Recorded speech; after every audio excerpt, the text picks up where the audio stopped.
Hi, my name is Stefano Caposecco, Director of Product Marketing at Westinghouse Lighting.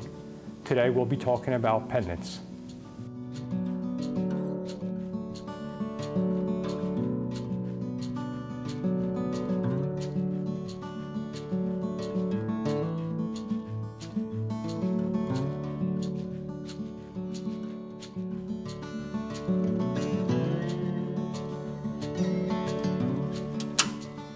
You don't need any special tools to do the installation.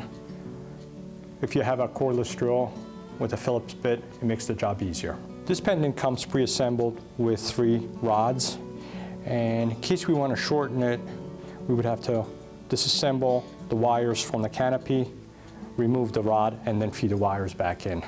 And then we can actually shorten the wires.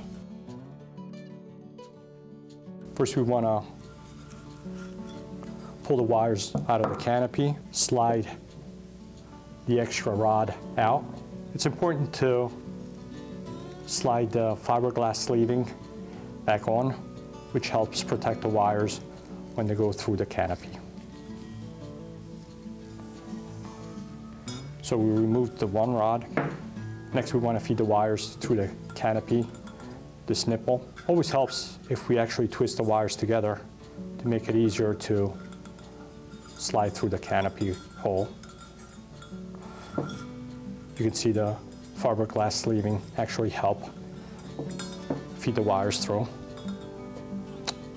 And you usually like to keep at least 6 inches above the canopy. So in this case, we want to cut the wires back, your black and your white.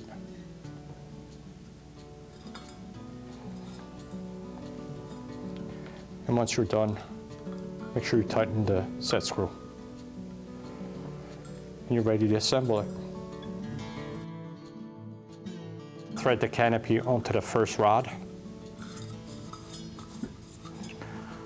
And thread the 2 rods together. And thread the rods to the pendant. With the assemble rod, we want to remove the cover and install the light bulb that's supplied with the pendant. It has 3 cap nuts. They're only finger tightened.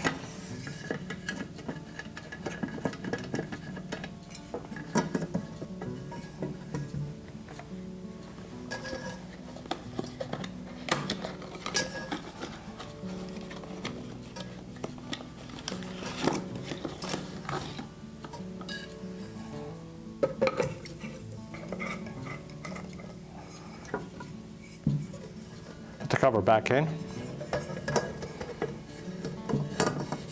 Make sure that the threaded studs come through the hole, and finger tighten the cap nuts.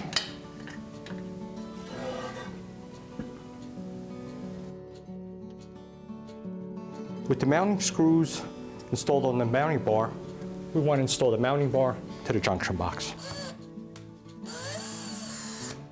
Next, we're going to wire up the pendant.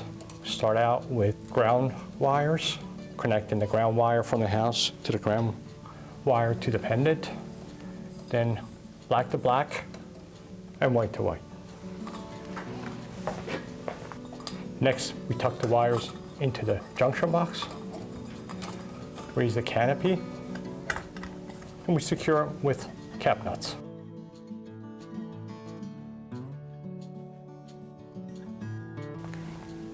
We turn the power on.